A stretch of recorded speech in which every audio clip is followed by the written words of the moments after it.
தற்போது மூத்த பத்திரிகையாளர் திரு தராசு ஷாம் நம்மோடு இணைப்பில் இருக்கிறார். அவரிடம் பேசலாம். வணக்கம் திரு ஷாம். வணக்கம். இப்போ செங்கோட்டையன் அவர்களும் பன்னீர்செல்வம் அவர்களும் ஒரே காரில் பசும்பொன்னுக்கு பயணம் செய்கிறார்கள், எப்படி பார்க்கலாம்?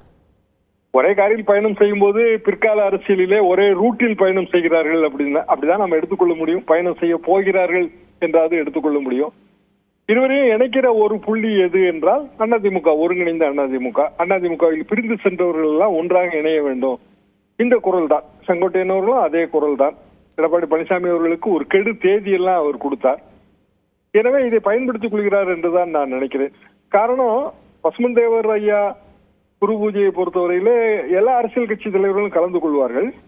ஆனால் அவர்களுக்குள்ளே அந்த அரசியல் இருக்கும். அவரவர்கள் கட்சி தலைவர்களோடு தான் ஒன்றாக காட்சி அளிப்பார்கள்.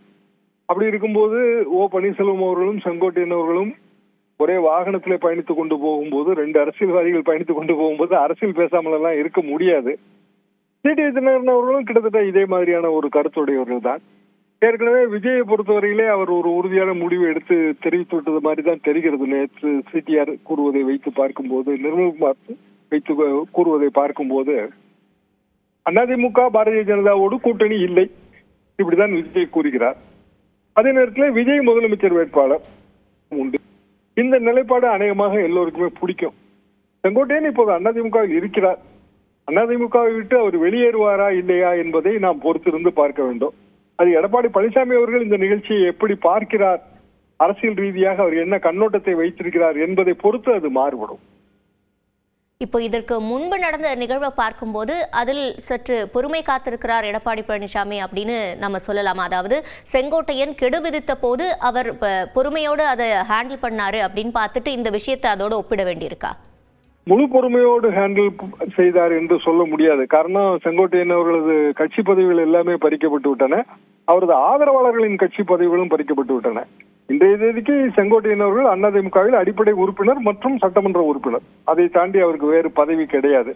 எனவே செங்கோட்டையனுக்கு இழப்பதற்கு எதுவுமே இல்லை. ஏனென்றால் தேர்தல் முடியும் வரைக்கும் அவர்தான் சட்டமன்ற உறுப்பினர். அதிமுகவின் அடிப்படை உறுப்பினர் எம்ஜிஆர் காலத்திலிருந்து இருக்கிறார். அந்த அந்தஸ்தை அவர் விட்டுக் கொடுப்பாரா? அந்த ஒரே ஒரு கேள்விதான். அதை தாண்டுவது என்ற அரசியலிலே அவர் முடிவெடுத்து விட்டால், காரணம், கோபிச்செட்டிப்பாளையத்தில் செங்கோட்டையனுக்கு நிச்சயமாக 2026 சீட்டு இல்லை. அது அனைவருக்குமே தெரிந்த ஒரு விஷயம்தான். அப்படியான ஒரு சூழ்நிலையில் அவர் ஒரு மாற்று முடிவை எடுக்க வேண்டிய கட்டாயத்தில் இருக்கிறார். ஏற்கனவே ஓபிஎஸ் அவர்களுக்கு இடமே இல்லை என்று தெள்ள தெளிவாகவே எடப்பாடி பழனிசாமி அவர்கள் கூறிவிட்டார்கள். எனவே ஓபிஎஸ் அவர்களுக்கும் அரசியல் நிர்பந்தம் இருக்கிறது. இதையெல்லாம் வெளிப்படுத்துகிற முகமாகத்தான் இத்தகைய பயணங்கள் அமைகின்றன. பொதுவாகவே திருமண வீடுகளிலே, இது போன்ற பொது நிகழ்ச்சிகளிலே அரசியல்வாதிகள் சந்திக்கும் போது அதை வைத்து எதிர்கால அரசியல் என்ன திசையில் போகும் என்பதை எளிதிலே யூகித்து விடலாம். அதிமுக இந்த திசையில் தான் பயணம் செல்ல இருக்கிறது. இணைப்பில் கருத்துக்களை பதிவு செய்தமைக்கு நன்றி திரு ஷா.